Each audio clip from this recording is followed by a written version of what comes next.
Ladies and gentlemen of the jury, marketing is charged with no less than 5 crimes which may be described as felonies. Felonious crimes are the most serious of all crimes, indeed so serious that for hundreds of years a person accused of a felony would be referred to in court as the prisoner, and if found guilty would be executed or deprived of all goods and freedom in perpetuity. Today we are somewhat more civilized, more merciful, and indeed in the UK the word felony is not used anymore in our judicial system, although the distinction is still very much used in the United States, where a felony must result for the guilty in imprisonment or death in those states which admit capital punishment.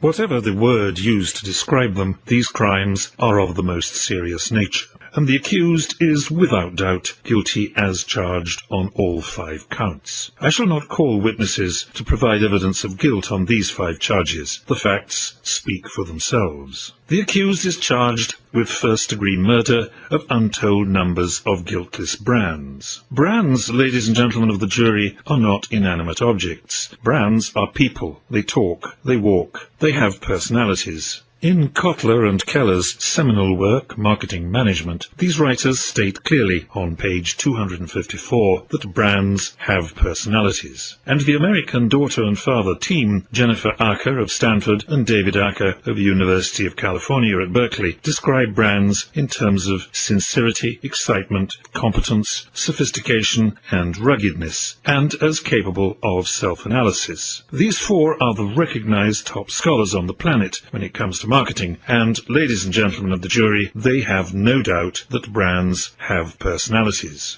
Brands are people and can be murdered. The list of murdered brands in the recent past is long, too long, and there are today many not shown here, but well known, which are on the verge of an untimely death. I personally knew all these brands. All were big and prosperous, vivacious, even market leaders too, but all are essentially gone from the UK where they once thrived. I will not dwell on this melancholy list. You will be handed a hard copy. I enjoyed many a glass of Mackeson's stout and Watney's Red Barrel as a student. Few of the dead cars have I driven, but I have seen them all. Ladies and gentlemen of the jury, the accused will prevaricate. The accused will lie. The accused will say that every brand must die. Every brand has its day. The weak must be dispatched forthwith. They will quote the Boston Consulting Group grid, which condemns brands to the category of dogs, which are to be abused as they progress rapidly to an early death, starved of resources better spent to support sexier brands. But lying it is. Prevarication it is. No brand has to die in the flower of its youth. Brands may not be immortal, but they can make Methuselah look short-lived. Here just a small sample with their birth years, and we will give you this list too, from the Oxford University Press to a youngster called Coca-Cola. They've been around a while. Ladies and gentlemen of the jury, all the dead brands were in the care of marketing. Marketing brought them to life. Marketing was their custodian, their carer. There was no one but marketing to care for these brands, to revive these brands, to resuscitate these brands, and restore them to health.